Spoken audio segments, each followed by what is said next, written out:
Olá, amigos da internet, irmãos de Ideal Espírita. É grande a nossa alegria de estarmos juntos em mais um Gotas de Esperança. É tão bom a gente poder se encontrar nesses dois momentos semanais, para que a gente possa, nesses instantes tão importantes para a história da humanidade, para que possamos retomar o caminho ao mundo de regeneração tão desejado, nós nos reunimos, amigos, almas afins, para poder refletir sobre a mensagem de Jesus. Então sejam todos bem-vindos. E o tema que Emmanuel nos reservou hoje é exatamente do livro Pérolas de Luz, um capítulo onde ele fala do lar. Não poderia haver melhor ocasião para falarmos da família e do lar como essa que nós estamos vivendo. E é importante nós compreendermos a necessidade de reconstruirmos a família. É ela que é a célula máter da sociedade, e quando o lar não está bem, toda a sociedade sente esse impacto e também vive momentos difíceis. Nós entendemos que essa pandemia do coronavírus, ela visa principalmente, além da reflexão íntima sobre cada um de nós, mas reestruturar as famílias, para que quando voltarmos às nossas atividades presenciais, estejamos melhores, mais harmônicos, e com isso possamos oferecer para a comunidade, consequentemente para as sociedades e mais ainda para a civilização humana, uma harmonia maior na convivência uns com os outros. Vamos então ver o que o Emmanuel nos trouxe. Como sempre, uma frase, são capítulos curtos, apenas de uma frase. Ele diz assim: o lar é uma escola em que somos, na terra, aprendizes e professores uns dos outros. Isso é tão fundamental, meus amigos, compreendermos que nas relações que travamos com os nossos familiares, há momentos em que somos professores e há outros momentos em que somos aprendizes. E é interessante nós entendermos essa relação de professor e aprendiz, porque ela se dá numa circunstância de abertura. Precisamos estar abertos, precisamos enxergar com intencionalidade as nossas relações dentro da família. Somente assim poderemos, através sempre do exemplo, ensinarmos e também o outro, através do exemplo, nos ensinar. Então, é isso que o Emmanuel veio trazer para nós refletirmos hoje. E aí, Emmanuel explica. Emmanuel, nós fomos buscar aqui uma mensagem de Emmanuel que diz o seguinte: o lar, na essência, é a academia da alma. Dentro dele, todos os sentimentos funcionam por matérias educativas. Olha aí. Todas as circunstâncias que nós encontramos dentro do lar, elas simbolizam, sintetizam uma lição a ser aprendida ou ensinada. Francisco de Assis dizia: pregue o evangelho todo o tempo, se necessário, com palavras. Então, as lições de que Emmanuel nos fala aqui, refere-se à nossa ação, nossa atitude diante dessa circunstância. E como ele mesmo diz, a evolução deve ser, a melhor evolução é aquela que fazemos conscientemente. Vamos ver que lições e que circunstâncias são essas, que sentimentos são esses que nos tornam ou que transformam o lar numa escola, no educandário. Ele começa dizendo, a responsabilidade governa. É tão importante assumirmos as nossas responsabilidades dentro do lar. Seja a faixa que seja. Não importa, como pai, como mãe, como filho, como irmão, fundamental assumirmos, cada um de nós tem uma incumbência um com o outro. Cada um de nós é uma engrenagem que precisa funcionar para que o mecanismo do lar possa ser produtivo, possa trazer bem-estar para todos que o integram. A afeição inspira. É importantíssimo a questão da afetividade. É por isso que nós estamos encarnados. É óbvio que temos afeições dentro do lar, mas temos também os desafetos. E o antídoto contra essa animosidade que vem do passado é a afeição. E ela nos inspira. O dever obriga. Importantíssimo cumprirmos as nossas tarefas dentro do lar. As nossas incumbências. Imagina, queremos ser um instrumento de auxílio para a humanidade, mas não conseguimos cumprir o nosso dever para o próximo, para com os próximos mais próximos, que são os nossos familiares. É ali que a gente exercita essa alegria da paz, da consciência tranquila pelo dever cumprido. É dentro do lar. O trabalho soluciona. É preciso muito trabalho dentro do lar. E não estamos falando apenas aqui do trabalho da limpeza, do alimento, não apenas esse, mas o trabalho da inteligência emocional. Precisamos trabalhar com as nossas emoções, com os nossos sentimentos, com o aspecto psicológico, com a casa mental de cada um, a fim de que abramos essa casa mental para que hospedemos o Cristo de Deus e possamos, através desse trabalho, sermos úteis. Porque Jesus disse, meu Pai trabalha até hoje e eu trabalho também. A necessidade propõe, sim, a necessidade é uma alavanca que nos impulsiona para supri-la. Isso movimenta as forças da nossa alma. A cooperação resolve, só a cooperação pode trazer harmonia e paz, pode pacificar as relações de uns para com os outros dentro do lar. A criatura que não é cooperativa no lar, ela está isolada. E o pior, deixa de cumprir um papel importante, porque todos nós dentro do lar somos importantes. O desafio provoca, sim. É desafiador olharmos para uma criatura e vermos a fotografia dela de séculos atrás e mudar essa fotografia.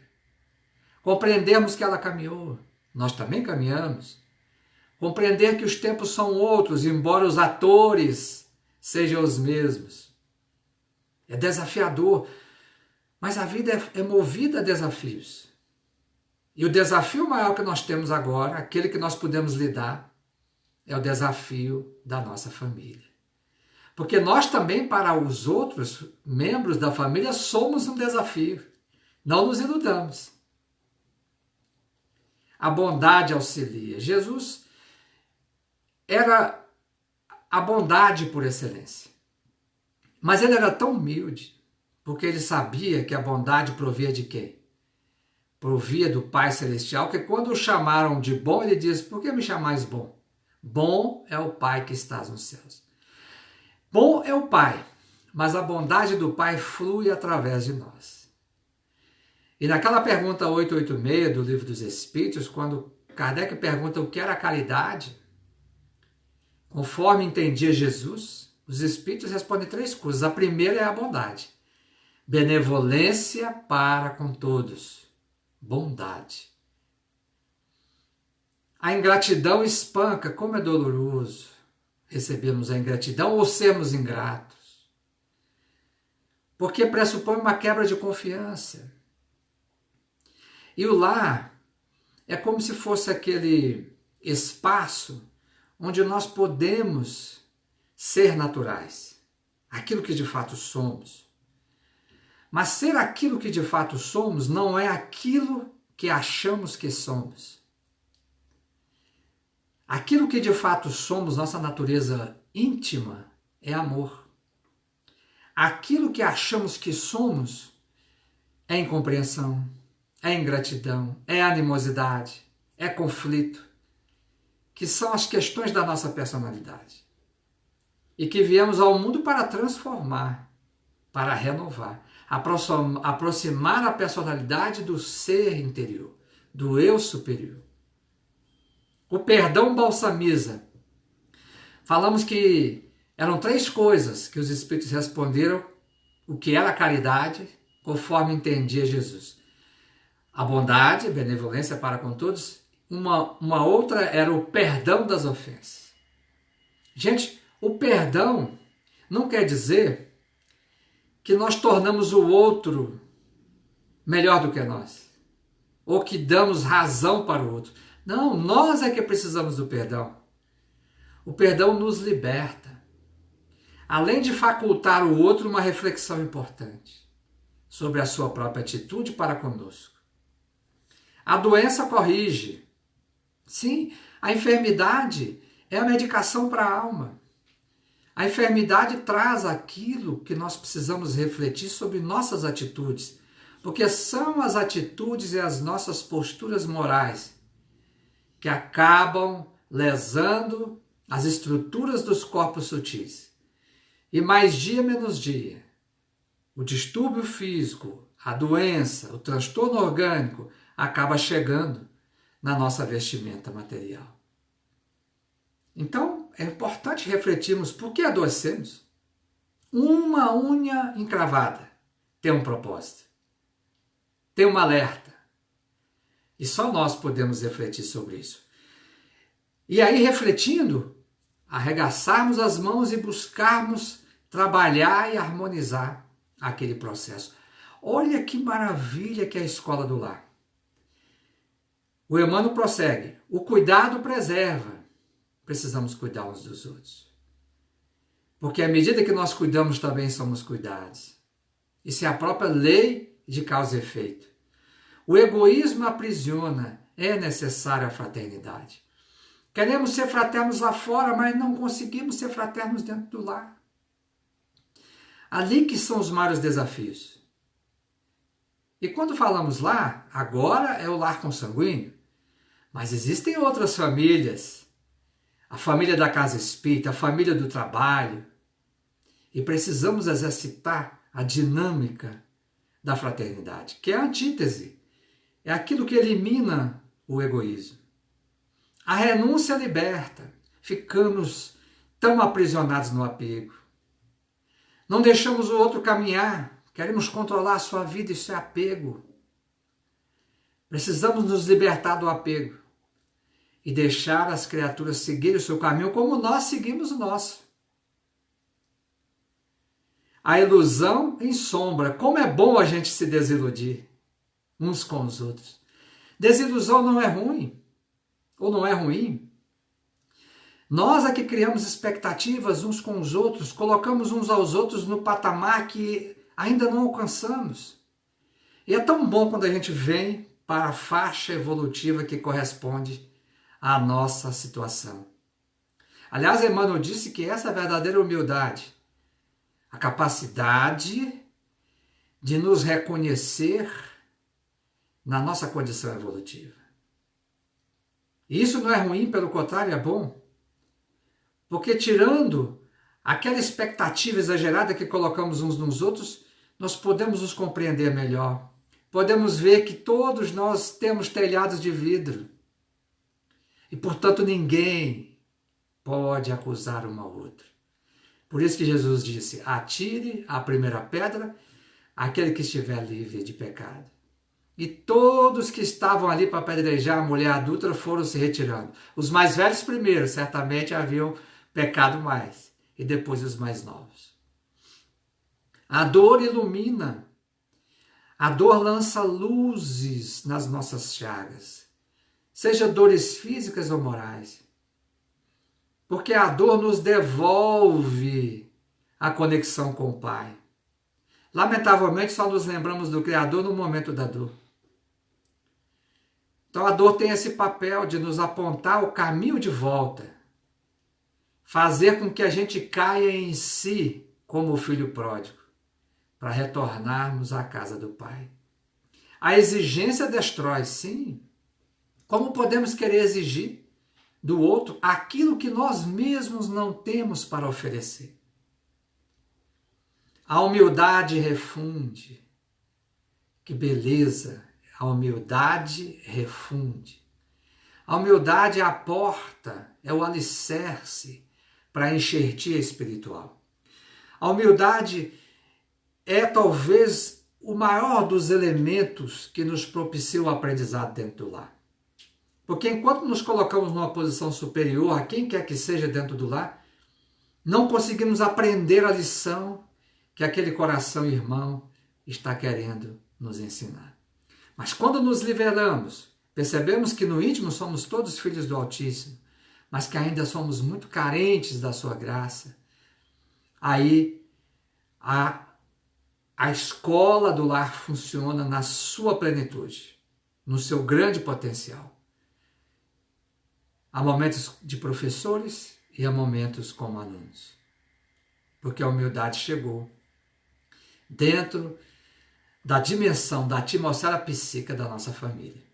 A luta renova. Não há como, é preciso avançar. E não conseguimos avançar sem o bom combate. Aquele combate íntimo que Paulo nos falou. E é esse combate que movimenta as forças e as potências da alma. E aí nos renovamos. Cada dia é um dia com novas nuances, novos coloridos. Nenhum dia se torna igual ao outro. O tédio não encontra morada no coração daquele que luta pela sua melhoria e pela condição de ser instrumento da melhoria dos que os rodeiam. A experiência edifica. É fundamental. E somente a experiência nos dá tolerância, que é a terceira circunstância que os Espíritos responderam a Kardec, né? Sobre o que era a caridade, conforme entendia Jesus. Só a experiência, a vivência, é que nos mostra o valor da tolerância, porque tolerância para com os erros alheios. Então, benevolência para com todos, tolerância para com os erros alheios e perdão das ofensas. Isso é caridade conforme entendia Jesus. Pergunta 886 do Livro dos Espíritos. E é interessante porque a tolerância para com os erros alheios, a experiência mostrando o quanto nós erramos, nos dá essa tolerância. Nos dá a condição de perdoar. Nos dá a condição de ser instrumentos de bondade, de compaixão de uns para com os outros. E ele finaliza dizendo o seguinte: todas as disciplinas, ou seja, todas essas circunstâncias que ele citou aqui, referentes ao aprimoramento do cérebro, são facilmente encontradas nas universidades da Terra. Mas a família é a escola do coração, erguendo os seres amados à condição de professores do Espírito. Lá fora nas academias alimentamos a nutrição do cérebro. Dentro do lar temos o manancial, um banquete, uma ceia, que é a nutrição do coração. E somente nela conseguimos compreender que as diversas posições afetivas que adotamos na esfera convencional são apenas caminhos para a verdadeira fraternidade que nos irmana. No amor puro, em sagrada união diante de Deus. Gente, isso é muito bonito. Irmão está querendo dizer, olha, não se apegue às posições que você tem hoje. Pai, mãe, filho, irmã. Não se apegue. Porque essas posições, elas só têm uma finalidade: desenvolvermos a fraternidade, o amor, a solidariedade de uns para com os outros.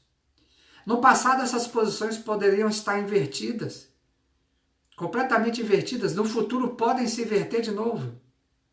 E quantos ainda temos no rol de almas afins? Já formamos quantas famílias? Quantos ainda estaremos junto com eles? Então não devemos nos apegar nessas posturas. Um pai pode perfeitamente aprender muito com um filho, pequenino ainda. Um filho pode aprender muito com o pai. Então, as posturas que temos, que a vida nos trouxe nessa existência, na nossa família consanguínea, são de aprendizado. E isso é fundamental. E eu trouxe aqui um conto muito bonito, chamado O Pão e a Flor, para a gente refletir sobre a questão da família. Conta-se que uma vez um homem muito rico, pense em alguém rico, mas muito rico e poderoso, que se julgava superior a todos em função dos bens que conseguira acumular, ele se habituara a ver todos os seus desejos prontamente atendidos. Considerava a vida sem graça, sem sabor, insípida, tediosa, porque tudo o que ele queria era prontamente atendido. A riqueza era tão grande que já se multiplicava sozinha, sem necessidade de intervenção dele. E ele se queixava a todos de falta de sonhos, de objetivos a alcançar. Porque para ele, certamente, a vida só se resumia a sonhos e objetivos no mundo material. Porém, numa reviravolta do destino, sua sorte mudou completamente. E em relativamente um curto espaço de tempo, se viu reduzido à extrema miséria. Verificou de um dia para outro que toda a sua fortuna imensa só restavam ou estavam resumidas em 2 moedas. Amargurado, duvidando se valeria a pena continuar a viver na condição de penúria que chegara, resolveu dar um último passeio por uma galeria de lojas e encontrar a melhor aplicação para aquelas 2 moedas. Deteve-se então, estava com fome, diante da vitrine de uma padaria. Exibia uma grande variedade de pães, doces, apetitosos. Enquanto ele observava esse produto, ele teve sua atenção despertada para o que se passava numa loja vizinha, grudadinha à padaria. De lá saiu um cliente, seguido pelo vendedor, que era o dono da loja. Esse dono da loja portava um vaso com uma roseira e dizia para o cliente: compre essa roseira, ela está muito barata. Olha, eu vou reduzir o preço para o senhor. Ela vai valer agora para o senhor 1 moeda. E o cliente respondeu: não me interessa a sua oferta. Essas rosas estão velhas, fungadas, olha, e exigiriam muito trabalho para poder fazê-las vicejar novamente. O ex-rico, ouvindo aquilo, aproximou-se, examinou as raízes da roseira, viu que elas não estavam estragadas e tomou uma resolução. Com 1 moeda, ele tinha 2. Com uma, ele comprou a roseira e com a outra, ele comprou um pão. Alguém que estava passando na hora, que viu a cena e que conhecia o drama desse ex-rico, perguntou para ele assim: realmente você enlouqueceu. Na situação que você está, compreender que você comprou um pão, ok, você estava com fome. Agora, compreender por que você comprou uma roseira, aí ele olhou, talvez pela primeira vez ao longo da sua existência, olhou para aquela pessoa e sorriu e disse: comprei o pão para sobreviver e as rosas para ter um propósito de viver. Meus amigos, a grande roseira que temos hoje, que nos dá esse propósito de viver, é a nossa família. Vamos cuidar dela.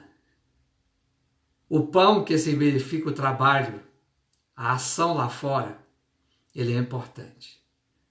Mas é preciso fazer vicejar de novo a nossa família. Essa roseira maravilhosa, esse jardim onde fomos plantados. Vamos cuidar dela com muito carinho, com muito amor, com muita dedicação, para que possamos ter esse perfume da família, irrigando nossas vidas e tornando nossa existência mais feliz. Um abraço a todos. Vamos falar aqui dos irmãos que estão conosco nessa tarde. A nossa querida amiga de BH, Cíntia, nosso irmão William, a Andréia, a Cristina, meu primo Francisco, abraço Chicão, o Renato, nosso grande amigo, Eudóxia, abraço querido, abraço em todos aí em São José do Rio Preto, a Fernanda, abraço minha amiga, Deus te abençoe, a Neuza, a amiga também de São Paulo, a Clara, de Assis, a Maê, abraço Maê, a todos os irmãos aí de São Paulo, minha esposa querida Águida, a Andréa Sobral, a Maria Aparecida Paulo Souza, minha irmã Rosângela, que está em Zumbi, ó que beleza, Zumbi é uma praiazinha no norte ali do litoral potiguar, próximo a Natal.